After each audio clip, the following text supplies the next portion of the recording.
The Boring Choices That Make Millionaires by Wealthy Mindset Audiobooks. You've been lied to about wealth, not maliciously, but through omission, because the truth is so profoundly unglamorous that nobody wants to believe it.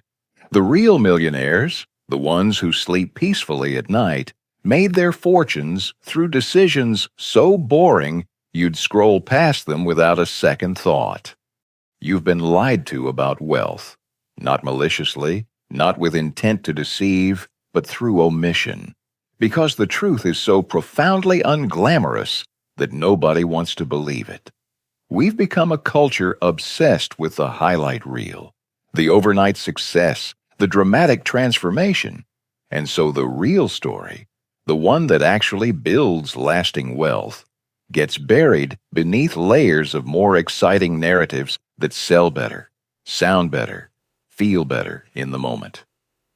Think about every story you've ever heard about millionaires. Go ahead, replay them in your mind right now. They all follow the same script, don't they? There's always drama. There's always the big risk, the perfect timing, the bold move that changed everything overnight.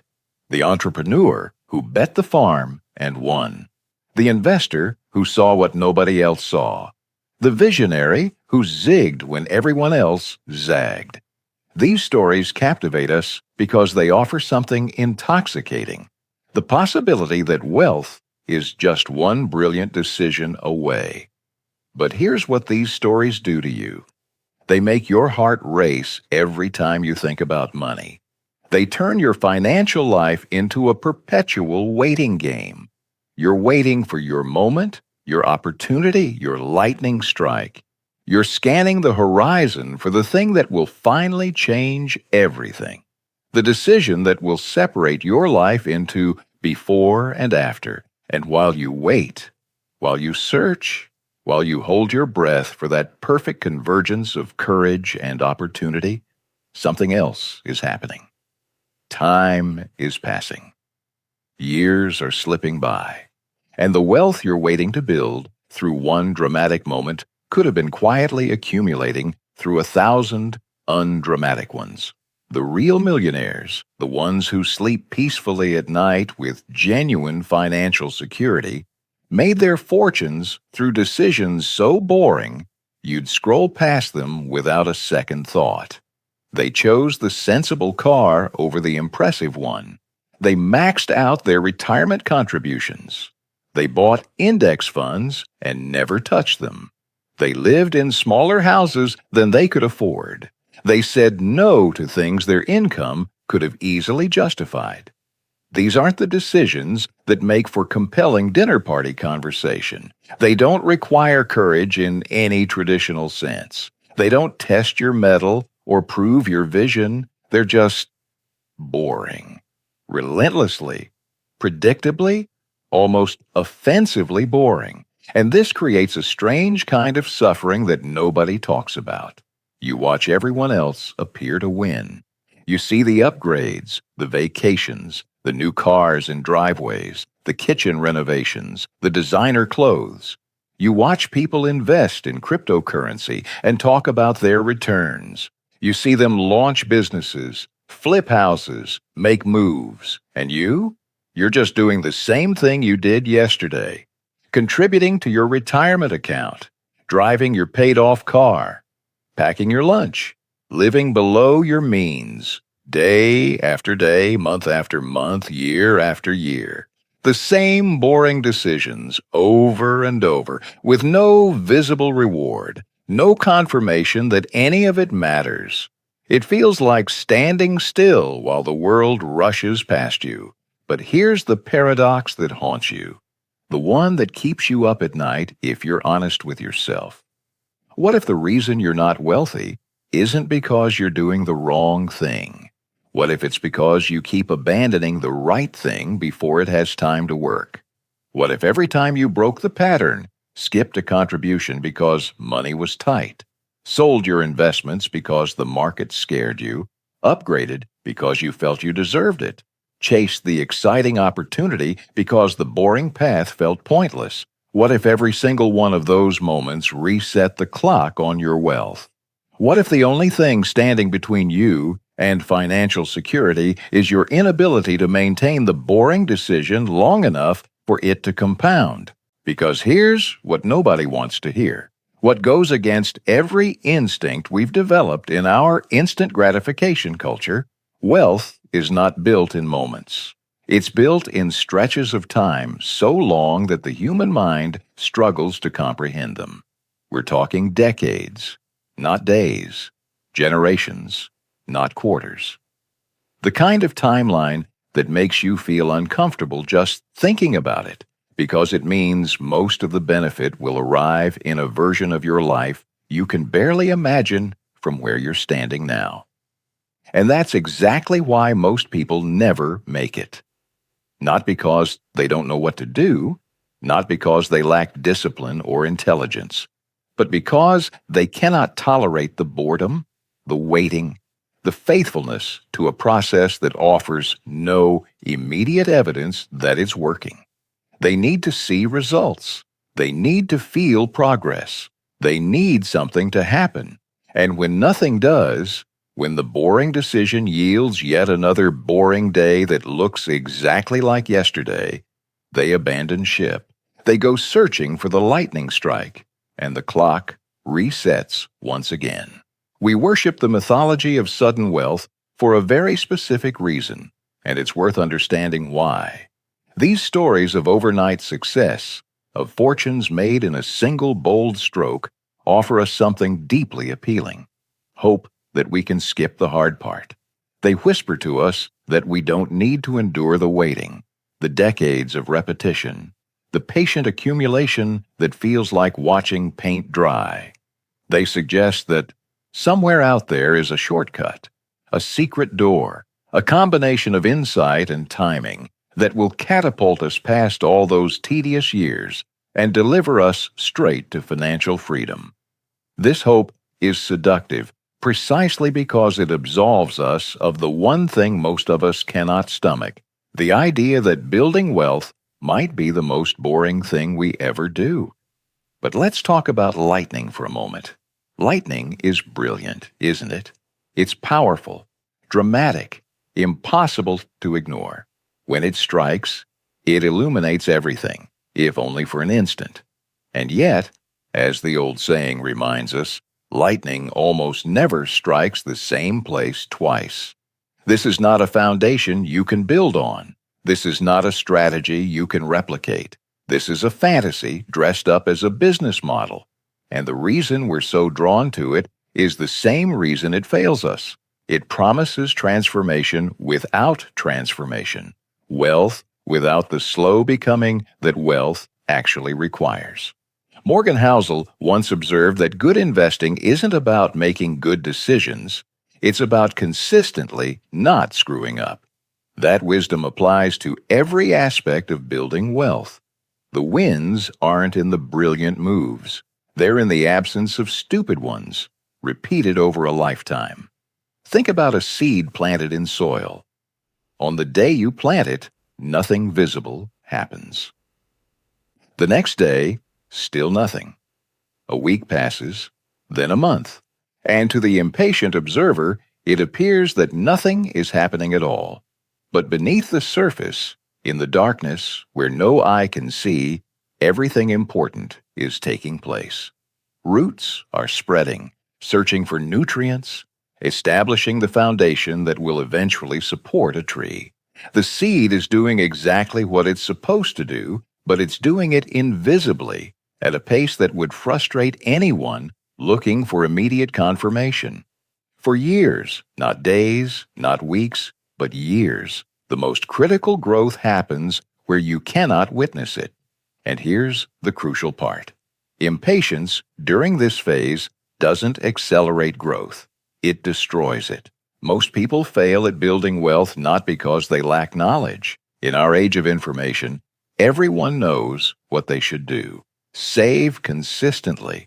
Invest in diversified funds. Avoid debt. Live below your means. This isn't secret wisdom. This is basic financial literacy that's been repeated so many times it's become background noise. No, people fail because they cannot tolerate boredom. They cannot accept that the answer to "what should I be doing" is the same today as it was yesterday and will be the same tomorrow. They need to feel like something is happening right now. They need evidence of progress, confirmation that their efforts are working, some tangible sign that they're not wasting their time. And when that evidence doesn't come, when their account balance looks basically the same as it did 6 months ago, when their life feels unchanged despite their discipline, they lose faith. So they intervene. They dig up the seed to check if it's growing. They sell their investments to protect themselves from a downturn. They skip contributions to buy something that feels more immediately rewarding. They chase the hot investment, the new opportunity, the thing that promises faster results. And every single time they do this, every dramatic intervention, every deviation from the boring plan, they reset the clock. They're back to zero. Not completely, perhaps, but close enough that all those months or years of patient accumulation are partially undone. Another year back to the starting line. Another delay in the compounding that would have happened if they'd simply done nothing. What if we've been thinking about wealth entirely wrong? What if it isn't something you achieve through action, but something you allow through non-action? What if the path to financial security isn't about finding the right thing to do, but about not interfering with the process that already works? James Clear writes about the power of systems over goals, about how we don't rise to the level of our ambitions, but fall to the level of our systems. The same principle applies here. Wealth doesn't come from the goal you set or the intention you declare. It comes from the system you refuse to abandon. From the boring decision you make so many times, it stops being a decision and becomes simply who you are. Here's the truth that might change everything. The wealthy person you're trying to become already exists. Not in some distant future, not in some version of yourself you'll meet after the lightning strikes. That person exists right now inside the boring decisions you're avoiding. Inside the automatic contribution you could set up today, inside the paid-off car you could keep driving, inside the impulse purchase you could choose not to make. Every time you make the boring choice, you're not moving toward that future self. You're becoming them. And every time you choose the exciting alternative, you're postponing the transformation that only boredom can bring. Let's clear up a dangerous misunderstanding right now, because it's probably the biggest obstacle standing between you and the wealth you're capable of building. Boring doesn't mean deprivation. It doesn't mean living like a monk, denying yourself pleasure, or turning your life into an exercise in joyless sacrifice. What boring actually means is something far more subtle and far more powerful. It means choosing predictability over novelty, consistency over optimization, simplicity over the exhausting pursuit of perfect timing. It means making decisions that don't require brilliance or courage or exceptional market insight. It means building a financial life so straightforward that it practically runs itself, freeing you from the constant anxiety of wondering whether you're doing it right. Consider the boring investor, the one who buys the same index fund for 40 years and then ignores it. To the outside observer, to the person who consumes financial media and follows market trends, this approach feels almost insultingly simple. It feels unsatisfying because it offers no opportunity to be clever, no chance to demonstrate skill or insight, no story to tell at dinner parties about how you timed the market or picked the winning stock. You're essentially admitting that you don't know anything special, that you're no smarter than anyone else, that you're content to accept average market returns rather than swing for exceptional ones. And for many people, especially those who pride themselves on intelligence and competence, this feels like failure before you've even started. But here's what that boring investor understands that the clever one doesn't. Over 40 years, simplicity beats sophistication almost every single time. Now let's talk about restraint, because this might be the most misunderstood concept in all of personal finance. Restraint is not suffering. It's not deprivation or self-denial in any painful sense. Restraint is the quiet power of knowing you could, but choosing not to.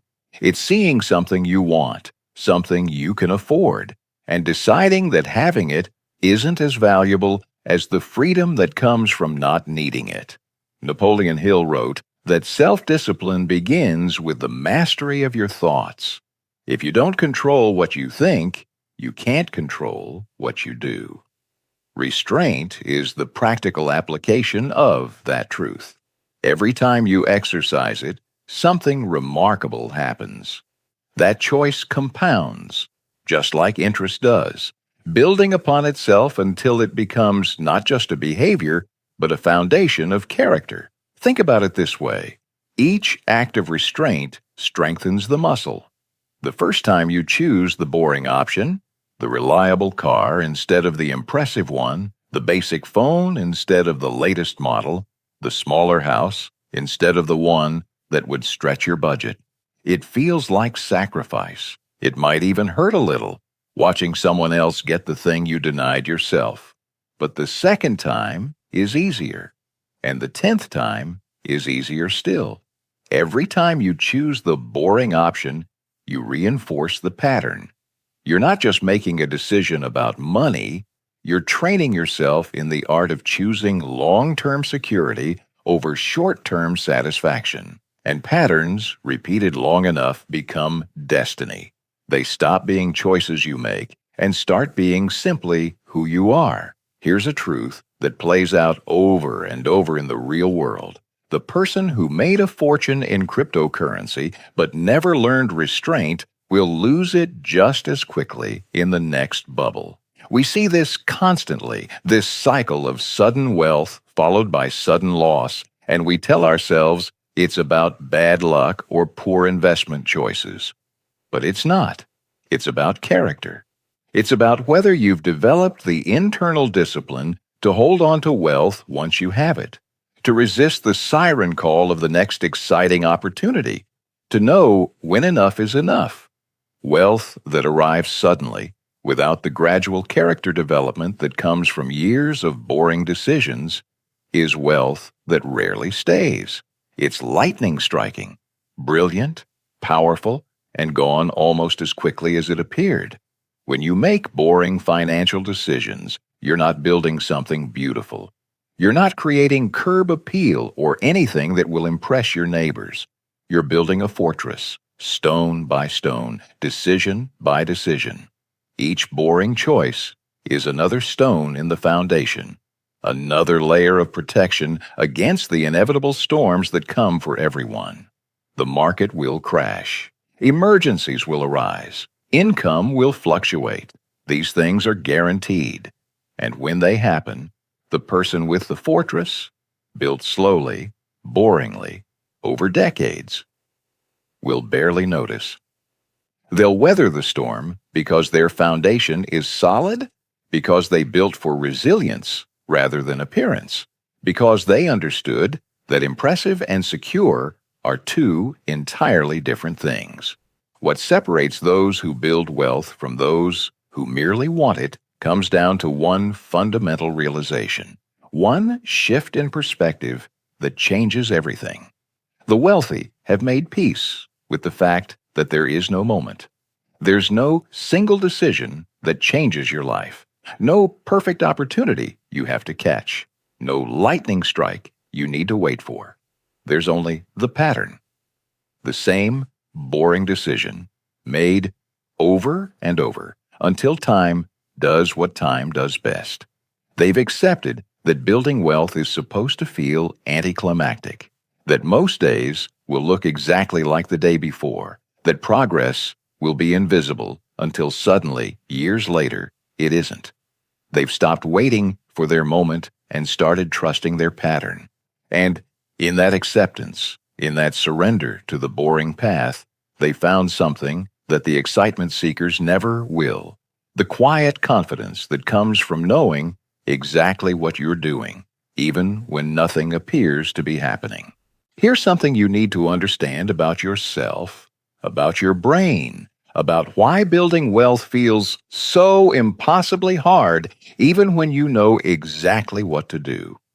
Your brain evolved over millions of years to prioritize immediate threats and immediate rewards. It was designed for a world where the lion in the bush represented death if you didn't react instantly, where the fruit on the tree today meant survival and the fruit that might grow next season meant nothing at all. Your ancestors who stopped to contemplate long-term planning while a predator approached didn't become your ancestors. They became lunch.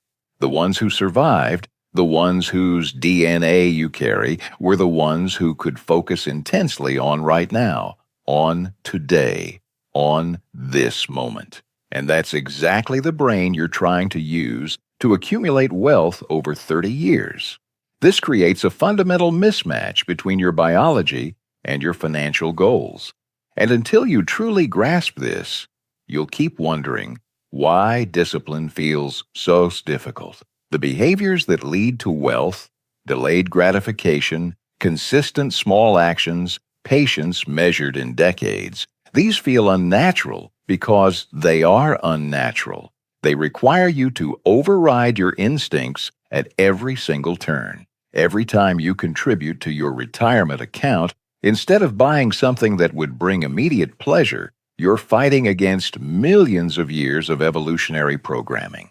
Every time you choose the boring investment over the exciting opportunity, every time you maintain your course, while others are panicking or celebrating, you're essentially asking your primitive brain to care about a version of yourself it can barely imagine in a future it wasn't built to conceptualize. When you make a boring financial decision, something psychologically important fails to happen.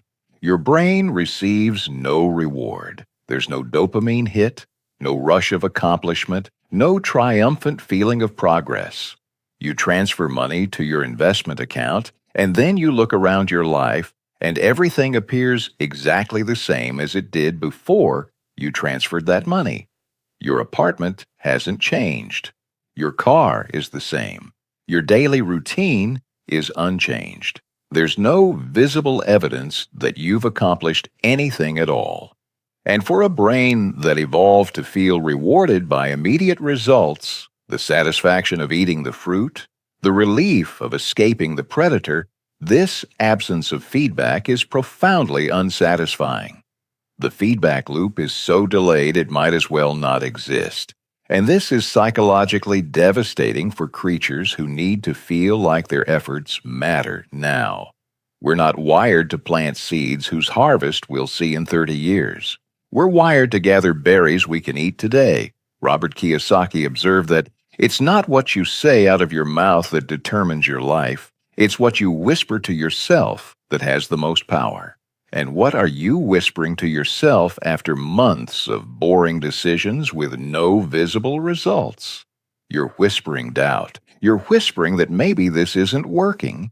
You're whispering that perhaps you're being foolish, that everyone else seems to be getting ahead faster, that there must be a better way. You believe in compound interest intellectually. Of course you do. You've seen the charts showing how small amounts grow into fortunes over decades. You've read the books, heard the podcasts, nodded along with the experts. You understand the mathematics perfectly. But here's the brutal truth. You don't feel it in your bones. And what you don't feel in your bones is impossible to sustain over the timeline that wealth actually requires. Intellectual belief is fragile. It crumbles under pressure, under doubt, under the psychological weight of watching years pass with no dramatic transformation. Bone-deep conviction. The kind that keeps you steady when everything in your environment is screaming at you to change course. That only comes from experience. And the experience that would give you that conviction takes decades to accumulate. It's a cruel paradox. You need to maintain the behavior long enough to develop the conviction that makes maintaining the behavior possible. So here's what actually happens to most people. You abandon the boring path gradually, not dramatically. There's rarely a moment where you consciously decide to quit, where you announce to yourself that you're giving up on wealth building. Instead, it's a slow erosion. You stop contributing when money gets tight, telling yourself it's just temporary, that you'll restart next month. You sell your investments when the market drops, convincing yourself that you're being smart, protecting what you have, that you'll buy back in when things stabilize. You chase the exciting opportunity because the boring approach feels like it's not working fast enough. You reset the clock over and over, always with reasonable justifications, always with the intention of getting back on track soon, never recognizing the pattern for what it is, the systematic abandonment of the only approach that actually works. And then, 20 years later, you wonder why you're not wealthy. You look at your peers who seem to have made it, and you feel confused, perhaps even bitter. You worked hard. You were responsible, mostly. You made decent money. So why didn't it accumulate the way you thought it would? And the answer, the one that's almost too painful to acknowledge, is that you never stayed in the game long enough for time to work its magic. You kept interrupting the process, kept digging up the seed to check if it was growing, kept breaking the pattern just before it could compound into something meaningful. Not because you were foolish or undisciplined, but because you were human, fighting against a brain that was never designed for this particular challenge. Excitement, in the context of money, is almost always a warning sign. I know this goes against everything you've been taught, against the cultural narrative that says you should be passionate about your investments, enthusiastic about opportunities, energized by the prospect of financial growth. But think about what excitement actually means. It means something unusual is happening. It means your body is responding to deviation from the norm, to uncertainty, to risk. When you feel excited about a financial decision, your nervous system is activating in the same way it does when you're standing at the edge of something dangerous. And that's because, more often than not, you are. Excitement signals that you're departing from the safe pattern, the predictable path, the boring consistency that actually builds wealth. When your heart races before a financial decision, your body is trying to tell you something crucial. It's speaking the ancient language of survival, the same language it uses when you're in genuine danger. This could go very wrong, it's saying. This is not the path of consistency. This is not the boring decision you've made 1,000 times before. This is something different, something risky, something that requires your full attention because the stakes are real. And yet we've learned to interpret this physiological response backward. We think the racing heart means opportunity, means we're onto something big, means we're finally taking the bold action that will change everything. But your body, with its millions of years of evolutionary wisdom, is actually trying to warn you away. The illusion is seductive, precisely because it offers an escape from the timeline that building wealth actually requires. It whispers that you don't have to do the boring thing for 30 years. You don't have to exercise restraint through decades of temptation. You don't have to wait for compound interest to work its slow magic. You just have to be smart enough to spot the opportunity others miss, bold enough to act when others hesitate, lucky enough to time it right. Just this once, just this one brilliant move, and you can skip ahead to the ending without living through the middle. As Seneca wrote centuries ago, luck is what happens when preparation meets opportunity. But we've forgotten the preparation part. We focus only on the opportunity, the moment, the excitement. Meanwhile, In a quieter corner of the world, the person who actually becomes a millionaire isn't waiting for their perfect moment. They're not scanning the horizon for opportunities or studying market trends looking for the next big thing. They're doing what they did yesterday, and the day before that, and the day before that. They're making the same boring contribution to their retirement account.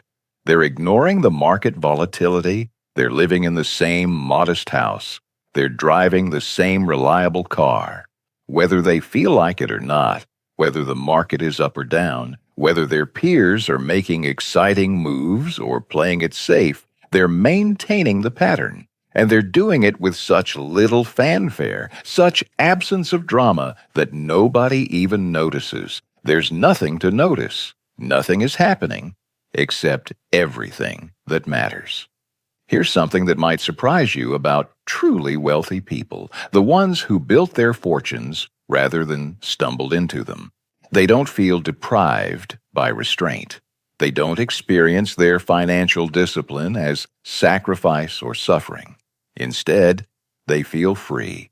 They feel liberated from the tyranny of impulse, from the exhausting treadmill of keeping up with others, from the constant anxiety of needing the next thing to feel complete. When they see something expensive and choose not to buy it, they don't feel like they're missing out.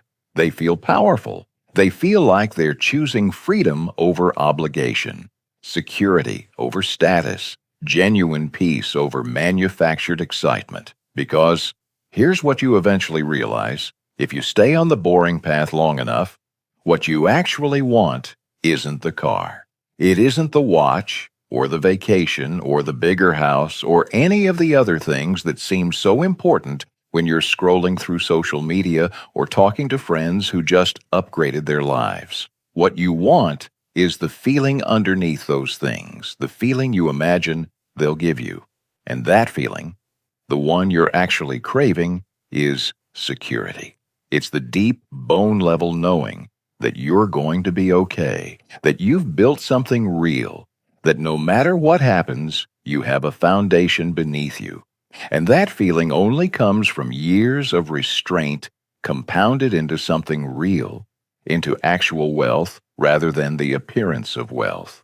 If building wealth feels exciting, you're probably doing it wrong. I say this with care, with full awareness of how counterintuitive it sounds. But the right path should feel almost disappointingly simple. It should feel so straightforward that you keep wondering if there's supposed to be more to it. It should feel boring enough that you're tempted to complicate it, to add strategies and optimizations and clever tactics just to make it feel worthy of your attention. But that temptation is your primitive brain looking for novelty, for stimulation, for something that feels important enough to justify your focus. The sophisticated part of you, the part that understands how wealth actually works, knows that simple and boring is exactly what you're looking for. Because simple and boring is what you can sustain. Simple and boring is what you won't abandon when life gets complicated. Simple and boring is what still works when everything else has failed. There's a particular kind of suffering that comes with the boring path, and we need to name it honestly because it's one of the main reasons people abandon the journey halfway through. It's the suffering of watching other people appear to succeed faster than you, of seeing them upgrade their lives while you're still driving your paid-off car, of watching neighbors move into bigger houses, friends post vacation photos from exotic locations, colleagues show up in new luxury vehicles, all while you're still packing your lunch and contributing to the same index fund you've been contributing to for years. This suffering is real, and it's relentless because every single day offers fresh evidence that you're being left behind, that you're missing out, that everyone else has figured out something you haven't. It's the suffering of doubt, the kind that creeps in quietly during the ordinary moments of life. You're sitting at a red light next to someone in a car that costs more than you make in a year, and you wonder, am I doing this wrong? You scroll through social media and see people your age buying investment properties, launching businesses, making bold moves. And you wonder, am I missing something everyone else figured out? Has the world changed and nobody told me? Did I commit to a strategy that made sense 10 years ago but doesn't anymore? This doubt is insidious because it doesn't announce itself dramatically. It just whispers, constantly, in the background of your financial life, eroding your confidence in the boring path one small question at a time. Everyone else is investing in cryptocurrency and talking about their returns. Everyone else is flipping houses or Airbnb-ing rental properties. Everyone else is starting side businesses, building personal brands, creating multiple income streams. They are appearing to win, at least in the short term, at least on the surface. And you? You're just contributing to your index fund like a fool. You're doing the same thing you did last month and the month before that. You're making the boring decision while everyone around you is making exciting ones. You feel like the person who showed up to a party in casual clothes only to discover everyone else dressed up, out of place, out of touch, out of step with how wealth is apparently built in the modern world. But here's what becomes visible only after enough time passes. After the excitement fades, and the bills come due, and the markets correct, and life delivers its inevitable storms. Most of those people are building castles out of sand. Their wealth looks impressive from the outside, but it's fragile, fundamentally unstable, dependent on continued good fortune. The cryptocurrency investor needs prices to keep rising. The house flipper needs the market to stay hot. The leveraged business owner needs customers to keep coming, and competitors to stay away, and a dozen other variables to align perfectly. One shift in conditions, one unexpected turn, and the whole structure can collapse. Dale Carnegie wisely noted that success is getting what you want. Happiness is wanting what you get. These people got what they wanted, but they built no foundation beneath it, nothing to catch them when gravity does what gravity always does. The person who lives at the edge of their income, no matter how high that income grows, will never feel truly secure. You can make $50,000 or $500,000, and if you're spending it all, if you're upgrading your lifestyle in lockstep with your earnings, you're always one disruption away from crisis. They've never built a foundation beneath themselves. They've built height without depth, appearance without substance. And when you live that way long enough, when you spend years keeping up rather than building up, you develop a kind of chronic financial anxiety that no amount of income can cure. Because it's not about how much you make, it's about the relationship between what you make and what you need. And they've systematically expanded their needs to consume whatever they make. Now consider a different kind of moment, one that might seem small but contains everything. You can see something you want, something you can afford, and choose not to buy it. In that moment, if you pay attention, you've discovered something remarkable about the nature of desire and satisfaction. Wanting and having are two different pleasures, and the first one is free. The wanting can be enjoyable, the imagining, the considering, the appreciating of the thing without needing to possess it. You can window shop, browse, admire, desire, all without spending a dollar. And often, especially after you've practiced this for a while, the wanting is actually more satisfying than the having would be, because the having comes with buyer's remorse, with maintenance, with the inevitable disappointment when the thing doesn't deliver the transformation you imagined. Sitting with desire, feeling it fully, and letting it pass without taking action, this is where the real transformation happens, not in the buying, but in the choosing not to, not in the satisfaction of acquisition, but in the freedom of restraint. Every time you do this, every time you feel the pull of desire and don't immediately act on it, you're rewiring something fundamental in your relationship with money and satisfaction. You're learning that you're not controlled by your wants, that desire doesn't have to dictate action, that you can feel something powerfully and still choose otherwise. This is the skill that separates people who build lasting wealth from people who just make and spend money their entire lives. It's not about earning more. It's about needing less. And needing less isn't deprivation. It's liberation from the exhausting cycle of want and acquisition that leaves so many people perpetually unsatisfied no matter how much they have. The things that matter most in life are almost always built through repetition, not revelation. Think about it. The strong body doesn't come from the one perfect workout or the moment you finally commit to fitness. It comes from showing up to the gym on Tuesday morning when you're tired, on Thursday evening when you'd rather relax, on Saturday when your friends are sleeping in.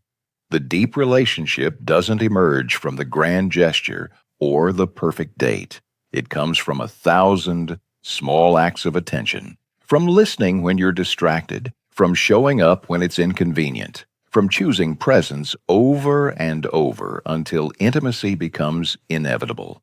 The mastery of any skill, whether it's playing an instrument or speaking a language or building a business, arrives through repetition so boring that most people quit before they ever get good.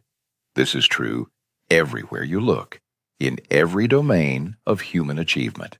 And yet, somehow, we still believe that building wealth should be different. We want the transformation to feel transformative. We want the process to be dramatic, worthy of the result, meaningful in proportion to the outcome. When someone becomes a millionaire, we expect there should be a story, a moment of decision, a turning point where everything changed. We're uncomfortable with the truth that most wealth is built in the accumulation of decisions so small they barely register as decisions at all. Change happens in the invisible accumulation of tiny choices. The extra $100 invested this month, the upgrade you didn't buy, the slightly smaller house, the car you kept for 2 more years. None of these moments feel significant because, individually, they aren't.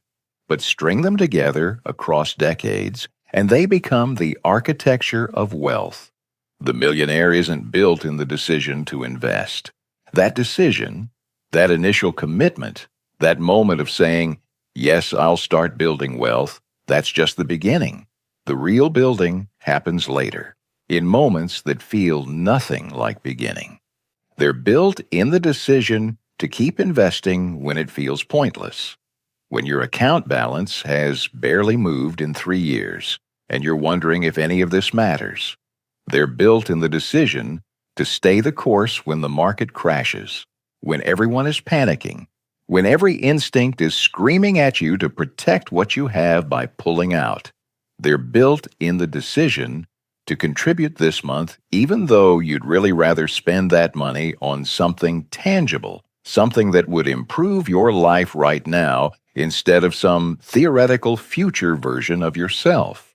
James Clear writes, "You do not rise to the level of your goals. You fall to the level of your systems."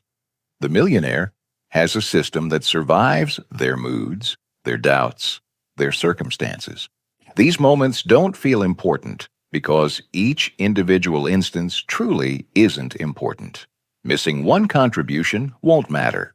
Selling during one downturn won't destroy you. Taking one vacation instead of investing won't change your trajectory. The individual decision is almost meaningless, but the pattern is everything. And the pattern only reveals itself across decades, which means you have to maintain it long enough to see what it becomes. You have to trust that the boring decision made in your 30s matters to the person you'll be in your 60s, that the sacrifice that feels invisible today will compound into security you can't imagine from where you're standing now. Consistency doesn't require motivation. Let me say that again because it's crucial. Consistency doesn't require motivation. Motivation is unreliable, fleeting, dependent on circumstances and moods and energy levels that fluctuate constantly. If you're waiting to feel motivated before you make the boring financial decision, you'll make it sometimes and skip it others. And that's not consistency. Real consistency requires only commitment to the pattern. It means doing it whether you feel like it or not. Whether the market is exciting or terrifying. Whether your friends are praising your discipline or questioning your choices. Whether the world applauds your restraint or ignores you completely. The pattern doesn't care about your feelings. It only cares about repetition. Think about water, wearing away stone. This is one of nature's most powerful metaphors for how meaningful change actually happens. Each individual drop of water is nothing. It has no force, no impact, no ability to alter solid rock. If you watched a single drop hit stone, you'd conclude that water could never shape geology. But over time, over years and decades and centuries, the water wins. Not through power, not through force, not through dramatic intervention, through persistence, through the quiet accumulation of tiny, insignificant contacts that eventually reshape the landscape. The stone doesn't notice the individual drop, but the pattern of drops, maintained long enough, is unstoppable. The challenge is that consistency reveals its power so slowly you have to take it on faith for years before you see evidence. You have to believe in the pattern before the pattern proves itself. You have to trust that your boring decisions are accumulating into something meaningful even when you have no confirmation, no feedback, no sign that anything is working. This is psychologically brutal. We want evidence. We want progress reports. We want to see the stone wearing away in real time. But that's not how it works. For years, for decades even, you're just the person making boring decisions while the world rushes past. And then, if you maintain the pattern long enough, there comes a moment, quiet, undramatic, almost anticlimactic, when you realize the stone has changed, when you realize you've built something real, when you realize that consistency, given enough time, is the most powerful force available to ordinary people trying to build extraordinary lives. The wealthy person doesn't make different decisions than you in any given moment. This is perhaps the most important thing you need to understand about how wealth is actually built, and it's simultaneously encouraging and frustrating. They're not smarter than you. They're not making choices you've never considered. They're not operating with secret knowledge or exceptional discipline that you lack. In any single moment, when faced with a financial decision, they are choosing the same thing you would choose if you were being thoughtful and intentional. But here's the difference that changes everything. They make the same decision more often, with ruthless consistency, without exception, without negotiation. The gap between you and them isn't in the quality of the decision. It's in the reliability of making it. You invest when you remember, when you have extra money left over at the end of the month, when the market looks stable and you feel confident about the economy, when you're feeling optimistic about the future and motivated about your financial goals. They invest every month regardless of whether they remember or forget, regardless of whether money feels tight or abundant, regardless of whether the market just crashed or just soared, regardless of how they feel, what's happening in the world, what their friends are doing with their money. That word regardless is where fortunes are built.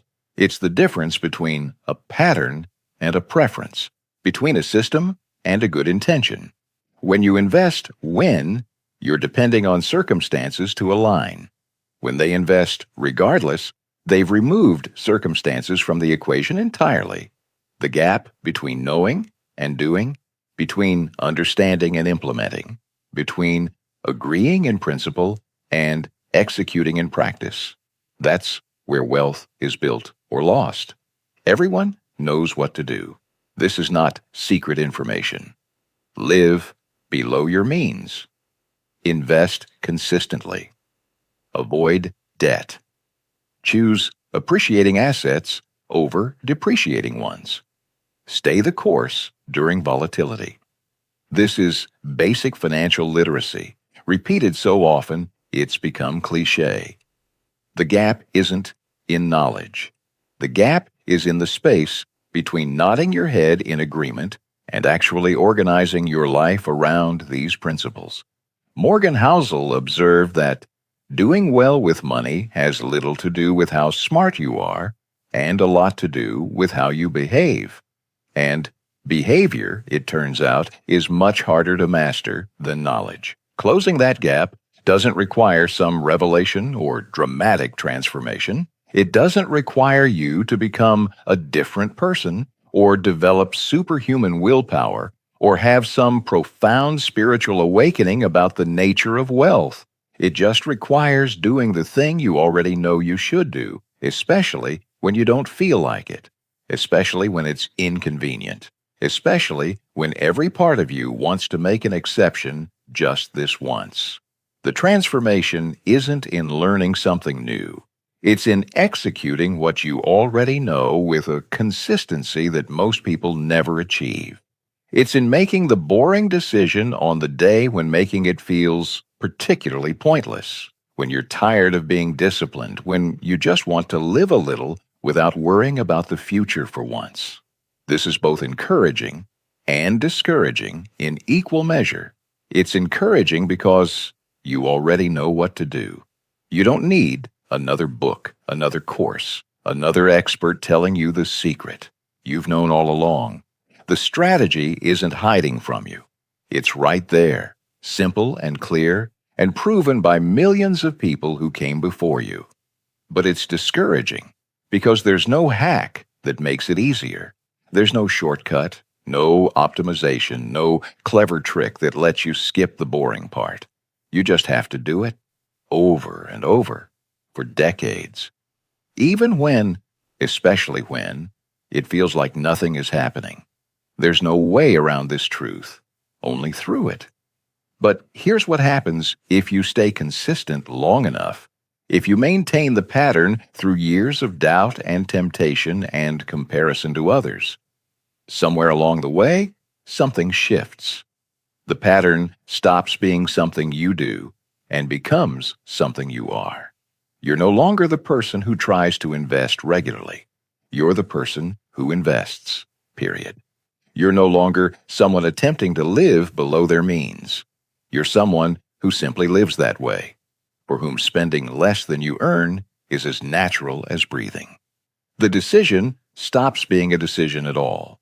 It becomes automatic, reflexive, part of your identity in a way that requires no effort, because it's simply who you've become. The restraint, the consistency, the boring decisions, these aren't tactics anymore. They're not strategies you're employing or disciplines you're practicing. They're identity.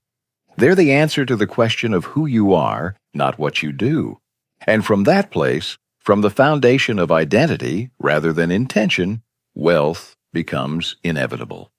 Not guaranteed. Nothing in life is guaranteed, but inevitable in the sense that if you are this person, if you've become someone for whom these patterns are simply natural expression of self, then wealth will accumulate as a byproduct. You won't be trying to build wealth anymore. You'll just be being yourself, and wealth will be the natural consequence of who you've become. That's the transformation the boring path offers if you stay on it long enough. Not a change in your bank account first, but a change in your identity that makes the bank account change inevitable. The fear that lives at the heart of this conversation is legitimate, and I want to honor it rather than dismiss it? What if I do everything right and still regret it?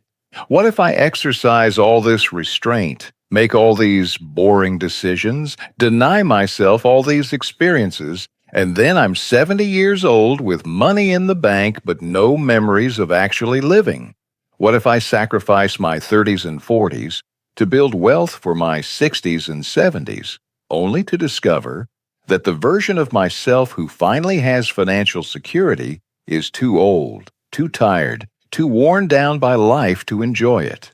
This fear deserves to be taken seriously because it's possible. It's absolutely possible to be so focused on the future that you forget to be present now, so committed to building wealth that you miss the small joys that make life worth living. The moments with your children that you can never recapture, the adventures that your body won't allow in later decades. But here's what I've come to understand after watching this play out in countless lives, including my own. The boring path doesn't actually require you to sacrifice joy. That's the misconception, the false binary that keeps people from even starting. What it requires is something more subtle and more valuable. It requires you to be more intentional about distinguishing between experiences that genuinely nourish you and purchases that merely distract you. Most of what we spend money on isn't actually bringing us joy. It's filling time, numbing discomfort, creating the temporary illusion of progress or status or aliveness. But real joy, the kind that creates memories you'll treasure decades later, rarely costs what we think it does. The expensive vacation might give you 3 days of pleasure. You'll post the photos, enjoy the novelty, feel the temporary high of being somewhere exotic. And then you'll come home, return to your regular life, and within weeks, the memory will have faded into the general background of experiences you've had. But the walk in the park with someone you love, the one that costs nothing except time and attention, that might give you a memory that lasts forever. The conversation that went deeper than usual, the way the light hit the trees, the moment of connection that happened because you were fully present, not distracted by the pressure of expensive plans or the need to document everything for social media. As the Stoic philosopher Epictetus taught, wealth consists not in having great possessions, but in having few wants. The boring path teaches you to want differently, not to want less of life, but to want different things from life. We buy things to fill the gap where contentment should be. We upgrade to feel like we're making progress, like our lives are improving, like we're becoming the people we're supposed to become. We consume to feel alive, to feel something, to break the monotony of ordinary days with the brief excitement of acquisition. But none of it actually works. If it worked, the wanting would stop. You'd buy the thing, feel satisfied, and be done. Instead, the wanting never stops. The goalposts keep moving. The new phone that thrilled you for a week becomes ordinary. And now you're eyeing the next model. The car you stretch to afford becomes just your car, and you start noticing nicer ones on the road. The house that felt like achievement becomes just where you live, and you start browsing real estate listings for something bigger. The hidden gift of restraint, the one that nobody tells you about because you have to discover it yourself, is this. It doesn't just build wealth. It builds the capacity for joy. Through gratitude, through presence, through the deliberate appreciation of what you already have.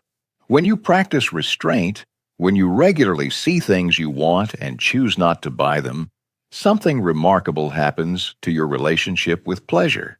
You start noticing that wanting itself can be enjoyable, that you can appreciate beauty without possessing it, that you can feel desire without acting on it, and that sometimes the desire is actually sweeter than the satisfaction.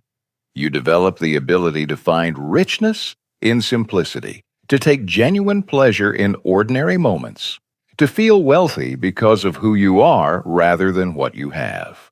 You might discover, after years on the boring path, something that would have seemed impossible when you started. You're actually happier, not despite having less, but because you've learned to want less. And wanting less isn't deprivation, it's liberation. It's freedom from the endless treadmill of acquisition and upgrade. It's peace that comes from knowing that your happiness doesn't depend on circumstances lining up perfectly, on having enough money for the next purchase, on maintaining a lifestyle that requires everything to go right. Wanting less is a kind of wealth that no market crash can take away, no job loss can threaten, no economic downturn can diminish. It's the wealth of being content. And contentment, it turns out, is what you were actually seeking all along when you thought you were seeking money. There's a moment, quiet and undramatic, when the person who has made boring decisions for decades finally realizes they're wealthy. It doesn't happen the way you might imagine. There's no champagne, no celebration, no announcement to friends and family. It's more like recognition than revelation. You're sitting at your desk, or maybe lying awake early one morning, and you check your account balances out of habit, and something clicks. The number you see isn't just a number anymore. It's security. It's options. It's the mathematical proof that the boring path actually worked.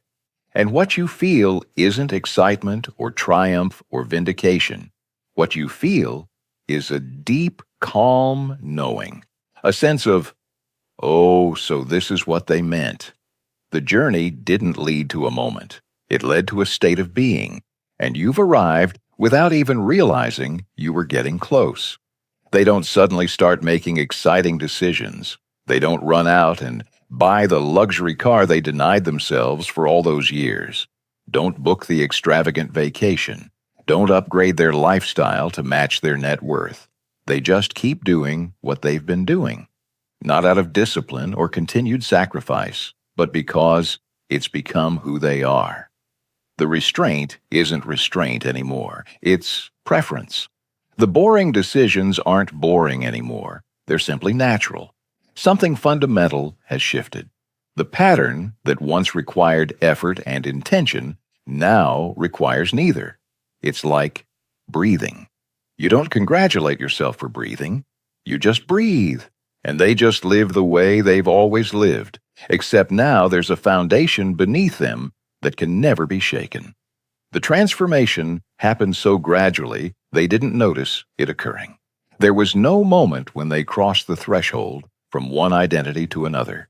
They stopped being someone trying to build wealth and became someone who is wealthy, not because of what they have, but because of who they became through the accumulation of all those boring decisions. The money is almost beside the point. What matters is the person they had to become to accumulate it. Patient where others were impulsive, consistent where others were sporadic, content where others were perpetually reaching. Paulo Coelho wrote, "When you want something, all the universe conspires in helping you to achieve it." But what he didn't say is that sometimes what you want transforms you so completely that by the time you achieve it, you've become someone who no longer needs it in the way you once did. From that place of inner wealth, outer wealth is almost inevitable, not guaranteed. Nothing in life is guaranteed, and the universe doesn't owe you anything, but inevitable in the sense that the math simply works when you don't interfere with it.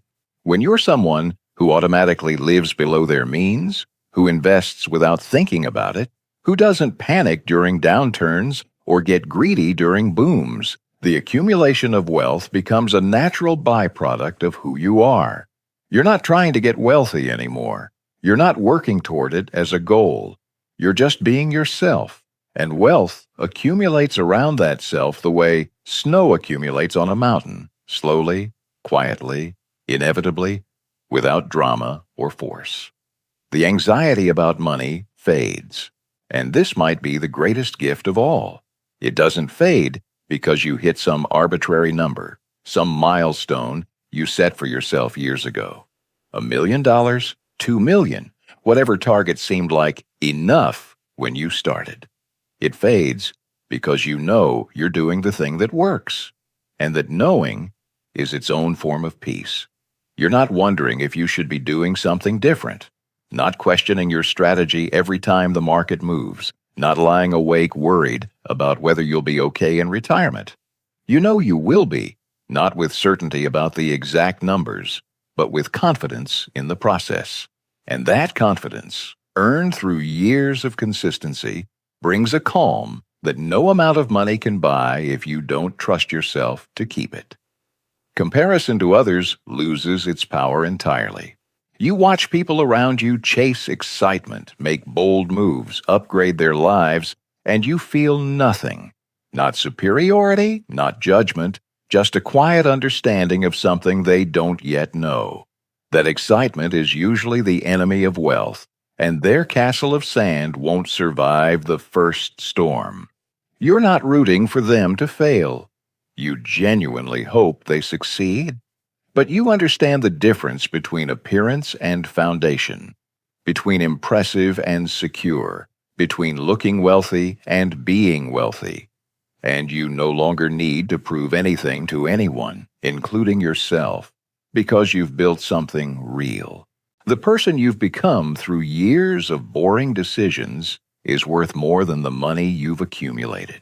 This is the truth that takes longest to understand, but once you do, it changes everything.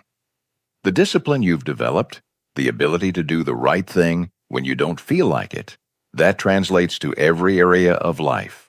The patience you've cultivated, the capacity to trust in long timelines and delayed rewards, that makes you better at relationships, at career, at anything that matters. The freedom from needing external validation, from requiring others to see and acknowledge and approve of your choices, that's a form of wealth that money can never provide.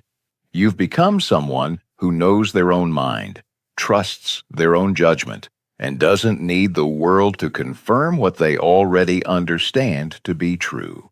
And that person, that version of yourself forged through 1,000 boring decisions, is the real fortune you've built.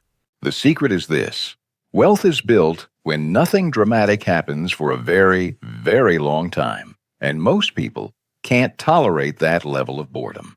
That's it. That's the whole mystery unraveled. There's no hidden knowledge, no insider trick, no strategy that the wealthy are keeping from you. The path is right there, visible to everyone, walked by millions before you. But it requires something that feels impossible in our culture of instant gratification and constant stimulation.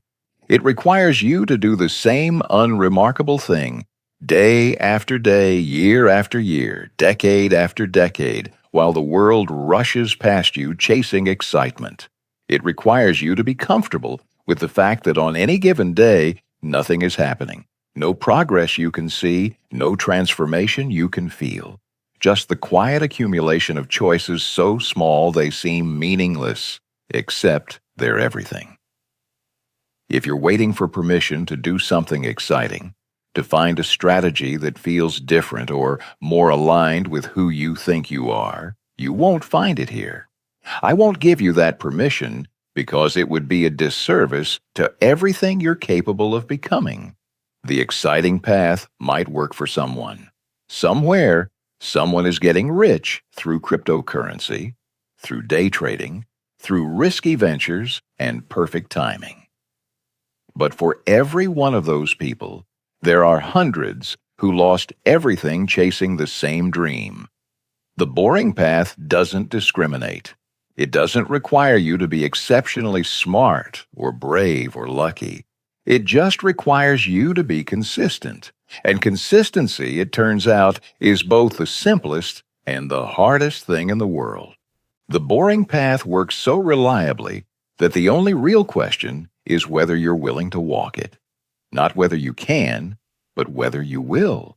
for years, for decades, with no immediate reward or validation, with nothing to show your friends, nothing to post on social media, nothing to make you feel like you're winning in any visible way.